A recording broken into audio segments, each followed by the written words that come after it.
大家好，这里是宋说新语。最近1个多月，LK99的风头正劲啊，几乎抢了所有新科技的风头啊，包括著名的 AIGC。好像推特上有个漫画啊，这个 LK99 呢变成一个火辣的女人被大家追捧，而 ChatGPT AIGC 呢就沉到了海底。实际上不是这样啊 ，AI 技术的发展啊，这半年以来依然是非常快。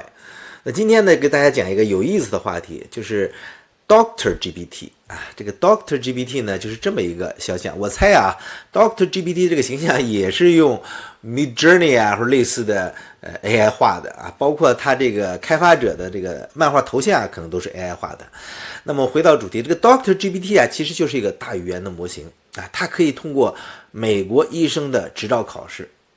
通过美国医生执照考试啊，不是什么新鲜事啊，在1月份的时候 ，ChatGPT 就已经通过了。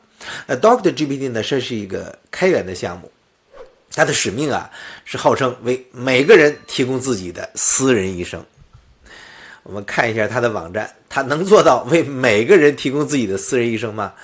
那 Dr. GPT 呢是在 Meta 就是 Facebook 的母公司的这个 Llama 2的基础上开发的这么一个微调的版本，在 Llama 270亿参数大模型的基础上呢，在医疗对话的数据的参数上呢进行了微调。然后使用强化学习和这个深度的这个人工智能进一步改进。由于这个模型大小啊只有3个 G， 因此呢，它适合任何的本地的设备。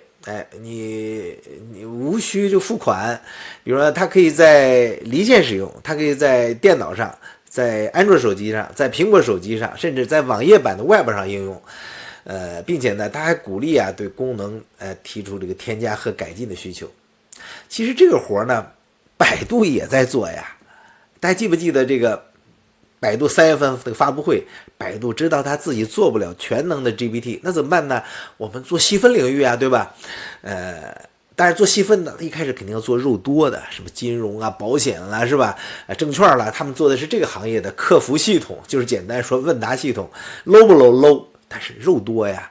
你要做这个 Dr. GPT， 这就是一个难啃的骨头，说实话。包括我们刚刚说的这个开源的通义千问在内，其实都可以做这类东西的。但主要呢，因为这个行业比较特殊，你要看政策啊，这个可能是我觉得个别医院啊和这个百度也好，通义千问、阿里合作也好，我觉得也起不了主要作用。我们先看一下这个 Dr. GPT 啊，在Git 上的网页啊，这是它的这个网页，它给了详细的部署方法。你可以在你的电脑上，是在你的手机上使用这个工具，安装的也比较简单。那么这个开发者呀，这个叫就这位啊，就这个开发者呢，实际上呢，我怀疑他的头像就是 AI 画的，就这个叫Siraj Raval， 这看来是个印度裔的名字啊。那当然他在美国，他在他自己的这个 YouTube 频道上呢，也给了一个详细的安装攻略啊。那我们就不做 React 了，不看了，大家有兴趣可以搜一下这个人。这个项目啊，看起来呢并不大啊，3个人。当然我不是说3个人就不好啊，看起来就是3个主要的贡献者，应该是前2个都是印度裔的，我看这名字啊，他是在Meta 的基础上做的一个进一步的开发，那现在来说呀，我觉得这个东西呢，大家很多人都感兴趣，就是因为好像全科医生就到来了。我在之前做 ChatGPT 的不少节目也谈到过，我们将来会有每个人都会有一个私人医生的助手，但现在就这么到了吗？显然现在还远远没到那时候啊。第一个就是技术的成熟，第二个是政策。这个事儿你在中国是肯定玩不转的。你在美国也是玩不转的啊，因为各国呀对于任何的医疗咨询行业都是有相当的这个限入的政策，要有证有人，是吧？但是在执行层面呢，又存在各种各样的这个偏颇或者是过度的执法。你就像我们总是被百度困住，是吧？我们有时候在搜索某一个病例或者这个解决方案的时候呢，总会被一些不良商家提供的这个资讯给误导在这个比如臭名昭著的这个百度作恶事件之后我们这些活着的魏则西们或者说普普通通的我们自己应该怎么办呢？也许将来这个 AI 就是一个路子也是个路子，这是将来。当然说如果你是 IT 业内人士你有相当的动手经验那也许你可以提前品尝禁果，那就是这个 Dr. GPT。如果这个 Dr. GPT 这种类似的 AIGC 工具能够直接给你答案，而不是困在各种虚假宣传的迷宫里边，求医问药啊，也许会变得更容易。当然，我觉得这个系统啊，它是有很多风险的。它必须啊，我觉得我应该给它提个醒，它必须在每次打开之前，用户要看到提示，要提示什么呢？如果你碰到紧急的身体的状况啊，紧急的医疗状况，一定要拨打当地的122或者美国的911，是吧？要不然的话，我觉得他这个官司啊，少不了很多人会给他打官司的，我们前面讲过呀，这个 ChatGPT 在2023年1月啊就通过了美国医学考试。实际上 ChatGPT 在当时呢就证明了它极大的医疗辅助的潜力。那马里兰大学医院啊，这个一项研究表明呢，它可以检测出88%的乳腺癌病例。这个马里兰大学医学院啊是挺厉害的，我们去年连续做过猪心脏移植人体那个实验，就是在马里兰大学的。尽管这样啊，说这个 ChatGPT 能够诊断88%的乳腺癌病例，那美国的一些媒体啊，觉得呢，他们报道了一些专家的提示，就是说还是需要谨慎。你像英国伦敦大学人工智能医学院教授皮尔斯基恩说呢，他说我认为这非常令人兴奋，但是呢也非常怀疑和非常谨慎。就是说目前任何涉及到医患关系和患者护理的这个决策的事情都必须极其谨慎。可以说呀，绝大多数医生的心情呢是非常矛盾的，非常矛盾的。但是我觉得再矛盾再不靠谱，是吧？也比这个除湿机靠谱，是吧？我相信很多朋友啊，可能都被家里的长辈啊，或者是亲戚问过，我这湿气太多，你怎么能给我除一下湿气呀？是吧？那不是有个笑话吗？怎么除湿气呀？到火葬场一烧，什么湿气都没了，对吧？那当然了，具体来说呢，这个 Saraj and Rovo 就是这个开发者呀。他是一个应该说是一个搞这个 AI 的这么一个研究者当然他也是个 YouTuber， 刚才我们看过他的频道，也是一个创业者。但过去呢，看起来他不是一个真正的完全搞技术的人，他更像一个组织者。他曾经过去有一些不好的说法，比如说他被控抄袭论文，夸大他的这个视频课程的效果。你说抄袭论文夸大效果，这算个啥事儿啊，是吧？那他推出这个 Dr. GPT， 我相信他肯定不一定能走到最后，但是他毕竟敢为天下先，是吧？那实际上对于这个 Dr. GPT 啊，我也做了一个测试比如我现在的声音大家听到了，我现在其实一直是被这个鼻炎和咽炎折磨着我的这个鼻炎和咽炎最近是有点严重的，主要是开空调不开空调啥事没有。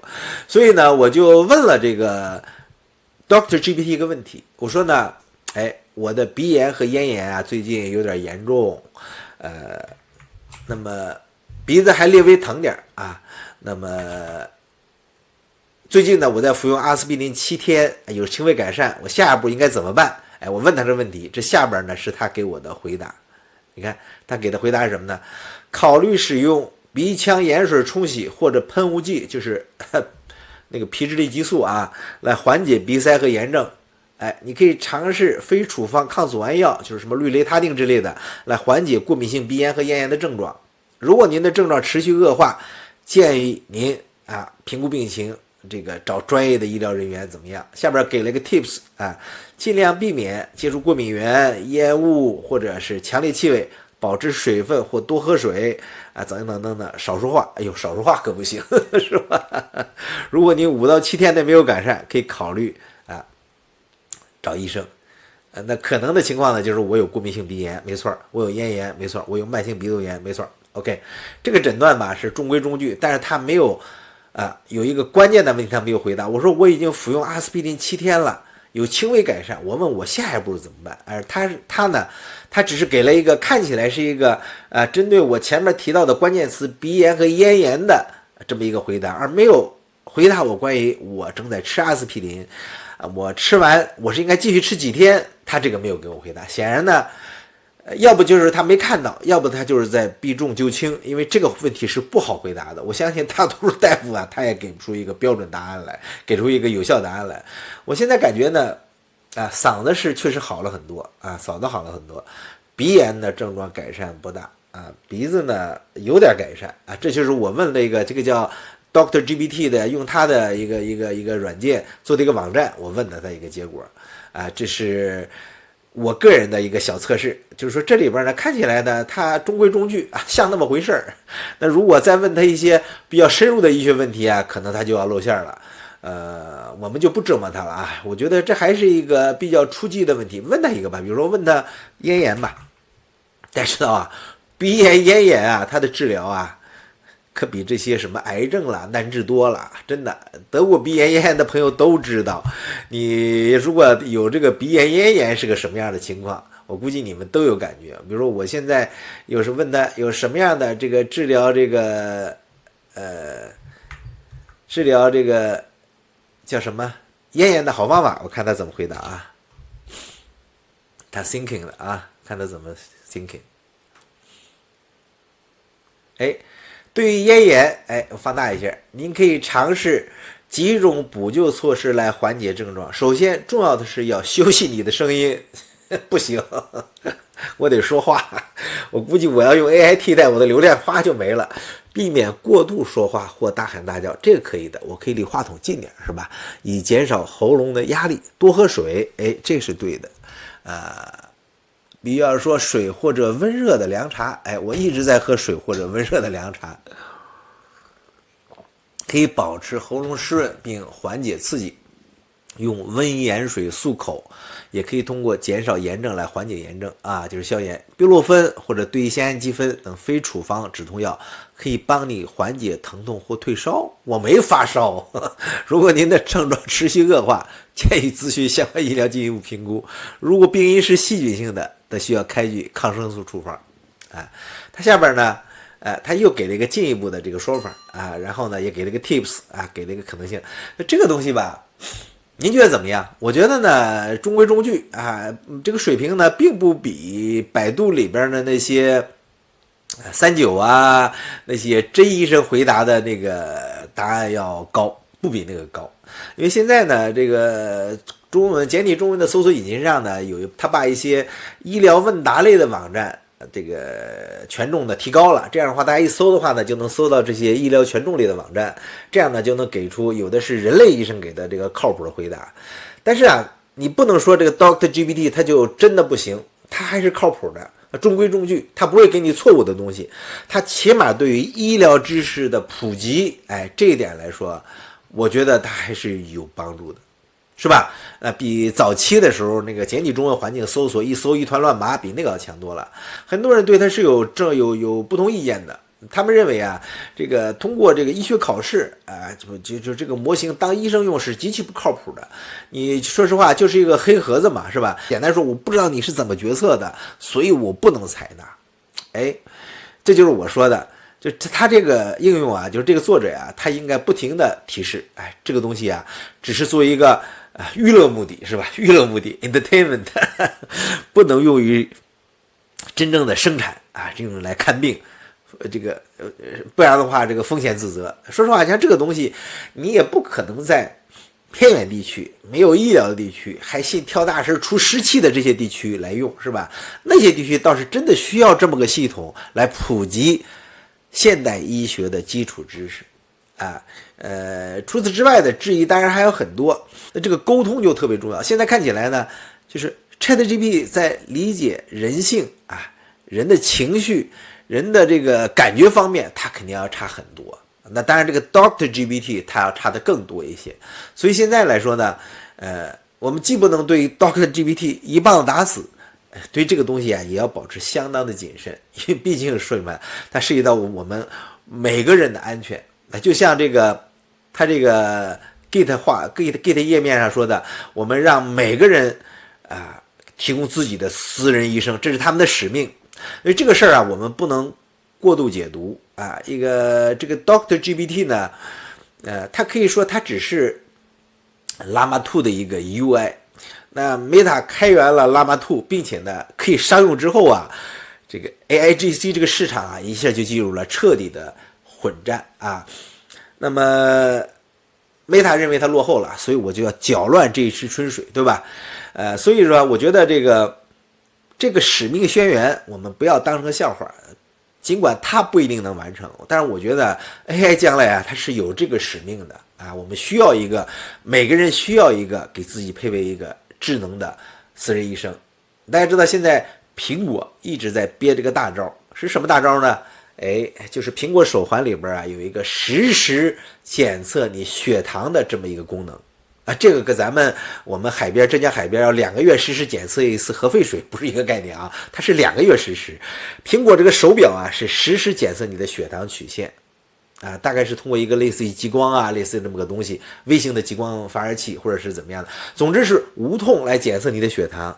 那还有一个技术呢，就是有人给苹果手机呢开发一个家用的B 超的探头，做过 B 超朋友都知道，那是湿腻腻的东西在你身上来回滑来回滑。那现在他们这个技术呢已经非常非常的常见了啊，无论是配件各方面，有的网友呢已经 DIY 这个东西了，就是做出一个东西来，可以苹果手机直接插上，你这个 B 超呢在身体上这么一扫，你的苹果手机呢就能看到你的 B 超的画面，然后 AI 呢就自动分析这个画面，就给出你的答案。脂肪肝，重度脂肪肝，你少吃点肉，少喝点酒，是吧？有这个意思。所以现在呢，其实软件和硬件是缺一不可，两条腿走路。所以 DoctorGPT 也好 ，ChatGPT 也好 ，Cloud 也好，谷歌 Bard 也好，包括国内的这些 AI，他们都有可能做出将来自己的私人医生来。将来的市场，我觉得不太可能是一个。所以呢，我们就是说，对于DoctorGPT 提出一个看起来是不自量力的啊，给每个人提供自己的私人医生这个口号，觉得不以为然，我觉得大可不必。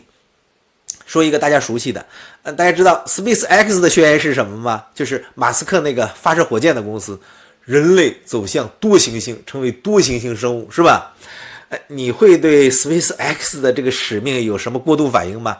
比如说让人类走向多行星，大家看到了吗？3月份我们给大家直播过 Starship 的发射怎么样？马一龙给大家放了个大炮仗、大烟花，对吧？后面呢，它还会放可能呢还会逐渐爆炸，还会炸，但是逐渐它会找到门路，提高可靠性，最终呢可能会像0 1 9号一样发射100多次、200多次，都是100%的成功率。但是啊，你要想想，如果有效载荷依然是人类，是你和我，那0.001%的风险对于我们乘客来说，那就是100%的风险啊。所以你看，这个 DoctorGPT 和 AIGC 这个早期服务，就是说出错它是很相似的。任何一项新技术在进入市场进入我们眼帘的时候，都会有这样和那样的问题。甚至包括 LK99 开始的这个室温超导也是这么回事。哎呦妈呀，我绕了半天，终于绕到主题了。所以任何的新技术啊，我们要以一个平衡的眼光来看，咱不说辩证的眼光，平衡的眼光来看，就像那个大夫说的，要保持相当的谨慎，也要保持一定的兴奋，这样我们才不至于让新技术背后的这些研究者、推动者，让他们白费了自己的气力。那好的，这就是今天关于 DoctorGPT 我的一个简单的评论，谢谢大家收看，咱们下次再见，拜拜。